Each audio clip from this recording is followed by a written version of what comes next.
cortisol, weight gain. Do I have high cortisol? How do I keep mine low? And how do I get rid of cortisol face? Those are the new trending topics that I've been seeing all over my For You page on Instagram, on TikTok. And let's just settle some things right now. It's always interesting to me. They would rather blame everything else than just try and track calories. Now, I understand that tracking calories isn't everybody's cup of tea, especially if you have any ED or it's become this obsessive thing for you, then by all means, yes, avoid it. But for the average person, you can absolutely be tracking your calories so you can understand how much it is that you're eating, and it doesn't necessarily have to be obsessive. Because with that same logic, that's just like saying you can't budget your money for the same reasons that you're going to become obsessive with the numbers. Like, that doesn't really make any sense, and you know that it's something needed because you need to know how much you're spending, how much is coming in, so you can afford your bills, so you can afford different things and invest in other stuff. So if those numbers aren't considered obsessive to you, then you can 100% practice tracking calories. So we're just diving into the BS because I just personally like to do that. So cortisol face. And if you're unfamiliar with cortisol face, or you've never heard of it because you choose to be a smart person and stay off of social media, it's this idea that's floating around saying that because your cortisol levels are so high, it causes like puffiness in your face. But if you ask me, I think majority of people who claim to have a cortisol face ended up just eating better, choosing ingredients that were better for their gut health, that weren't causing bloating. They stopped eating out, and lo and behold, they ended up losing weight. If anything, cortisol face could just be that you're really bloated because of all the water retention that you might feel from eating high sodium food. Okay, but nonetheless, let's just first dive into what cortisol actually is. So in summary, cortisol is basically your stress hormone. It's essential for a lot of things like controlling your stress, controlling your mood. It manages how your body uses carbs, protein, and fat, reduces inflammation, and sometimes can help with like blood sugar levels. Cortisol naturally fluctuates throughout the day, and that is normal. It could be spiked up in the morning, it could be spiked off by the end of the night. The way that your cortisol fluctuates is completely normal. The fluctuation of cortisol happens all the time in your body. For example, if you are a student and you know you have an exam coming up, that added stress is now increasing cortisol. Let's say you woke up late for work. Guess what? Your cortisol levels are going to be high because now you're stressed about needing to get ready right away so you can go to work. You could just be meeting a deadline at work, like you have a project that you've been working on for a bit and it's finally due. You need to show your boss. Guess what? Cortisol levels, there you go. The only way to truly know that your cortisol levels are high is if you are consistently getting your cortisol levels tested every week, meaning you're in the doctor's office at least once a week trying to figure it out. Only a physician can tell you this, not somebody with some random credentials on your Instagram account. So if it's not cortisol, what could it be? If you feel like your cortisol levels are always high, there's a good chance that you just don't have good stress management techniques. Because naturally, if our stress is really high, we're not sleeping well, we're not eating well, and as a result, it could look like weight gain because now you are holding on to a lot of water. So instead of worrying about whether or not your cortisol levels are extremely high, focus on stress management techniques. Because if you truly want to keep your hormone levels at a good place and you want your cortisol levels to be level, then maybe let's just start with some things that you're probably doing right now. What are some common things that are causing high cortisol? If you are somebody who wakes up in the middle of the night and can't go back to sleep, and by middle of the night, I mean like 2 or 3 a.m., chances are your cortisol levels are high. If you are fasting and skipping meals, if you're doing a lot of HIIT workouts or high cardio workouts, if you're doing fasted cardio, if you're multitasking, like if you're on the computer, if you are trying to answer some emails,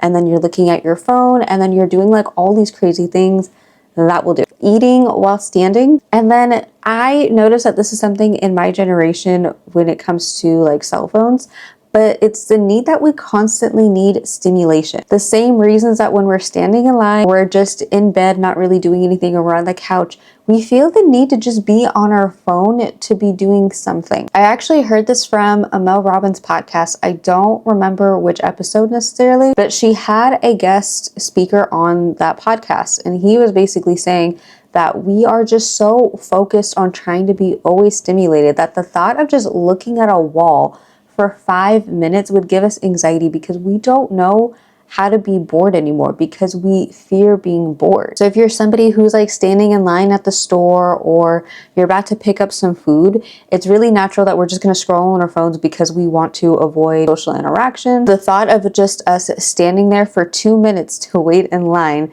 feels terrifying, so we would rather avoid that so we can constantly stay stimulated. The problem is when we're constantly staying stimulated, that's what causes the cortisol levels to go up. So how are you supposed to manage your high cortisol levels, aka stress? So first, you kind of have to determine, when do you feel the most stressed? Is it in the morning because you feel like you have 20 different tasks to do? Or does it feel like it's more at night because you had such a stressful day, you were constantly on the go, you didn't even have time to sit down? So based on that, these are some ways you can get through that. So let's say you're somebody who feels more stressed in the morning. Like as soon as you wake up, you're just like, I can't do this. You're a little bit frozen in bed. This used to be me when I worked a really toxic job back in 2019. And these were the mistakes that I made whenever I felt like my cortisol levels were high.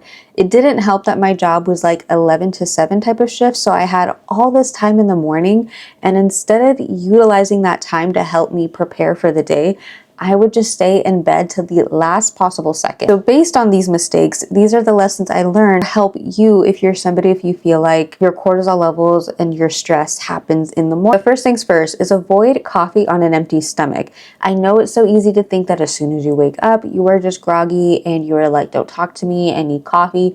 Like, I get that. I don't know the pure science behind it, but I do know that as soon as you drink it on an empty stomach, it is going to suppress your appetite. You're going to feel your cortisol levels be even more higher because now you are at energy, but you are still stressed. And for me personally, it would cause me to have some anxiety. So instead, it's better to hydrate immediately when you wake up. So keep a glass or your hydro flask of water right next to you when you're in bed, whether it's on the floor, on the side table.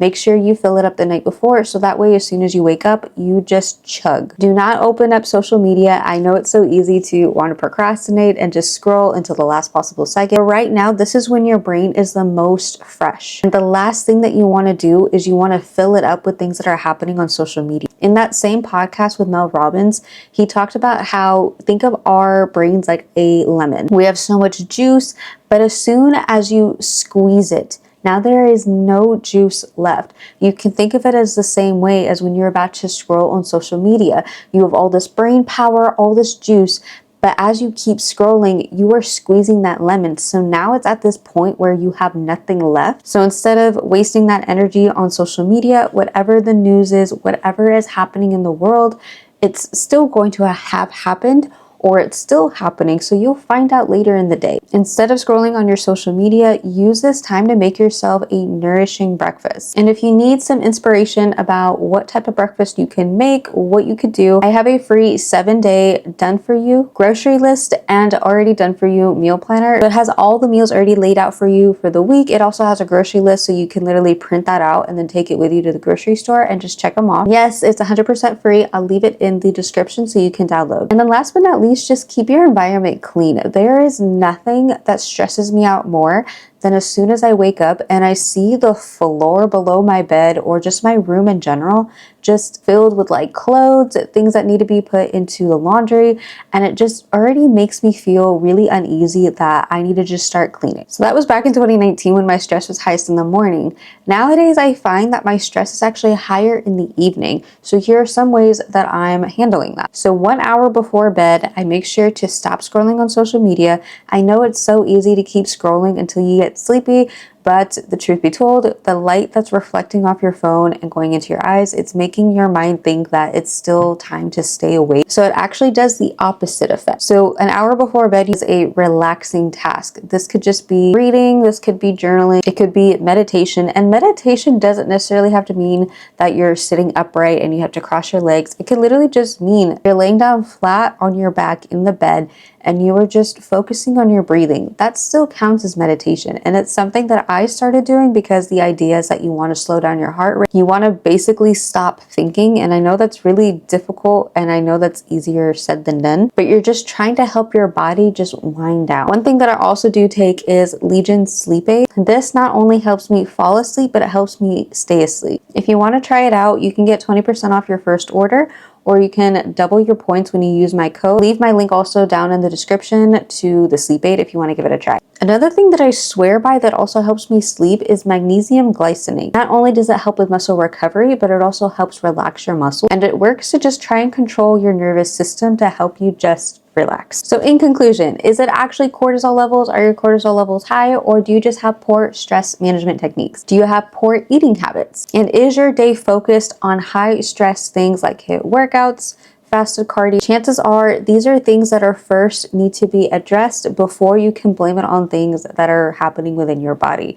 And if you do truly feel like it is cortisol, then go to the doctor. Start getting your cortisol levels checked every single week, because that is the only way you're going to know and see any patterns, and a physician can actually give you a proper diagnosis. If you are just somebody who feels like you're just always stressed out, then find stress management techniques that are going to help you relax. Feel like you're more stressed when you wake up in the morning or when you go to bed in the evening. That's all I had for this video today. If you enjoyed, make sure you like and subscribe if you already haven't, and I will see you next time.